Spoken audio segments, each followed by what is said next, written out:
Good morning to all. Today we will discuss about one new chapter, that is a personality disorder.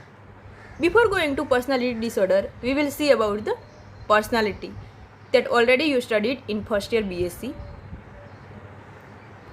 Personality has been derived from the Latin word persona means mask. જે personality છે એ પર્સનની total quality છે. એની અંદર પર્સનની perceiving capacity, character, behaviour, sensing, temperament, એ extrovert છે કે ઇન્ટ્રોવર્ટ, એ દરેક વસ્તુ ઇન્ક્લુડ થાય છે. પર્સનની હેબિટ છે, થિંકિંગ છે, એટીટ્યૂડ છે, ઇન્ટરેસ્ટ છે, એનો એક્ટિંગ મેનર, એ દરેકને ઇન્ક્લુડ કરીએ તો પર્સનની પર્સનાલિટી બને છે. So we will see about the meaning.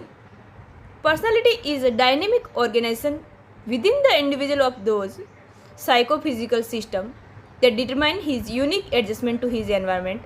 Means કે પર્સન છે એ કઈ રીતે પોતાની રીતે એન્વાયરમેન્ટ સાથે એડજસ્ટ થાય છે, એની પોતાની યુનિક રીતે એ આની અંદર ડિટરમાઇન થાય છે. According to American psychiatric association, personality refer to deeply ingrained patterns of behavior which include the way one relate to, perceive and thinks about the environment and oneself. Deeply ingrained means કે એ fix છે, જેને આપણે easily change કરી શકતા નથી એવી pattern. અને એની અંદર કઈ કઈ વસ્તુ ઇન્ક્લુડ થાય છે, એ કઈ રીતે એકબીજાને રિલેટ કરે છે, પરસીવ કઈ રીતે કરે છે, અને પોતાના વિશે અને એન્વાયરમેન્ટ વિશે શું થિંક કરે છે, આ દરેક વસ્તુને આપણે કમ્બાઈન કરીએ તો પર્સનની પર્સનાલિટી બને છે.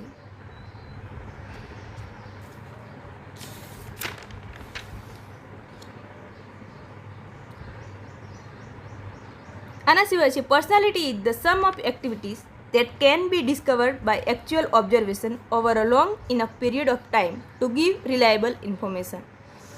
મીન્સ જે પર્સનની ટોટલ એક્ટિવિટી છે દરેક ટાઈપની, એટીટ્યૂડ છે, ઇન્ટરેસ્ટ છે, હેબિટ છે, દરેક વસ્તુ પર્સનાલિટી ઇન્ક્લુડ કરે છે. Then personality refer to a relatively enduring characteristic that differentiate one person from the another and that lead people to act in a consistent and predictable manner both in different situation and over extended period of time.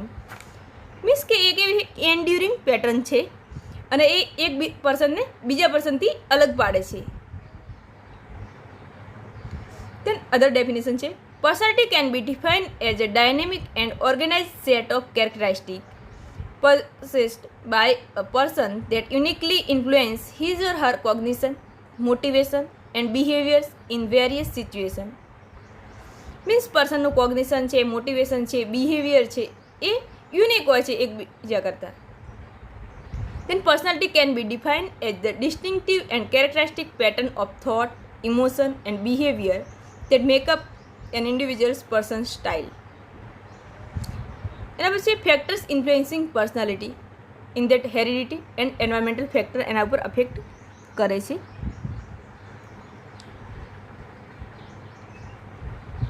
Heredity means કે ઇનબોર્ન હોય છે જે factor, એ જેમ કે પેરેન્ટ્સમાંથી એના ચિલ્ડ્રનમાં આવે છે ઘણી ટ્રેટ, તો that is heredity. Then environmental means after born પર્સનના એ ડેવલપ થાય છે કન્ટિન્યુઅસ ઇન્ટરેક્શન એન્વાયરમેન્ટ સાથે કરવાથી.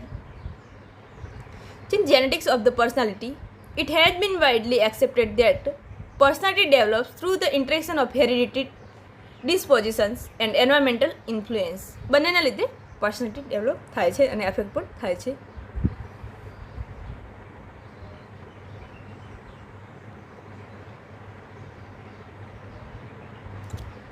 From the structural standpoint, personality can be decomposed into three subtypes: temperament, character, and psyche.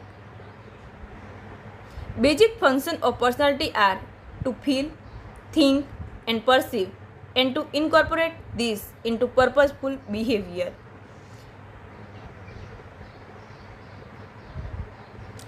One by one we will see. First one is a temperament. Temperament refers to a body's biases in the modulation of conditional behavioral response to prescriptive physical stimuli. Means emotionally કઈ રીતે response કરે છે. 4 major temperament traits have been identified, that neurobiological, psychosocial, clinical investigation. Emotional response આપે છે એટલા માટે એને emotional core તરીકે પણ ઓળખવામાં આવે છે.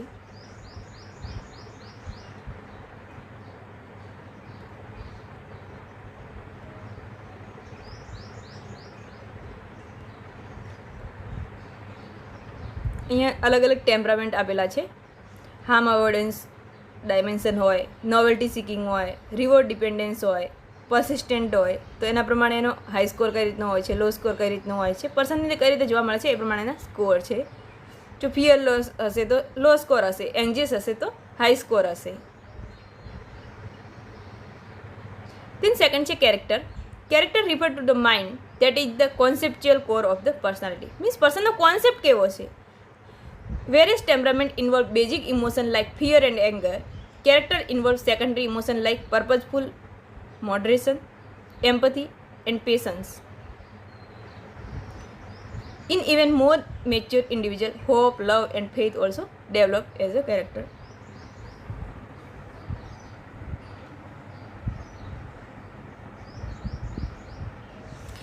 Then character is a mental self-government which involves executive, legislative and judicial function. Means કે પોતાના માટે અને બીજાના માટે કઈ રીતે કરવું. એની અંદર 3 મેઇન ફંક્શન છે: self ડાયરેક્ટેડનેસ, કોઓપરેટિવનેસ, self ટ્રાન્સપેરન્સ.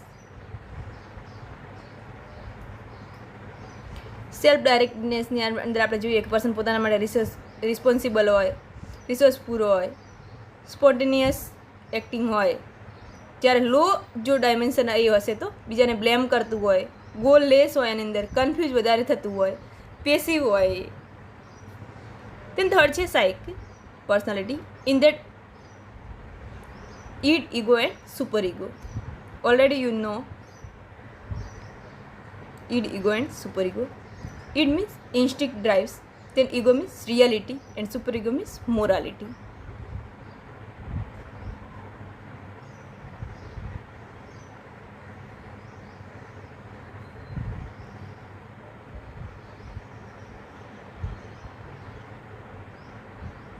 Assessment of psyche by 5 level through આપણે અસેસમેન્ટ કરી શકીએ. First conscious of being, freedom second, then third beauty, then fourth truth and fifth goodness. અલગ અલગ ટાઈપની ટ્રીટ પ્રમાણે પર્સનની પર્સનાલિટી હોય છે. ઇમ્પેશન્ટ, competitive, work obsess, stress, aggressive, achievement oriented. બધાની અલગ અલગ ટ્રીટ પ્રમાણેની પર્સનાલિટી અલગ અલગ હોય છે.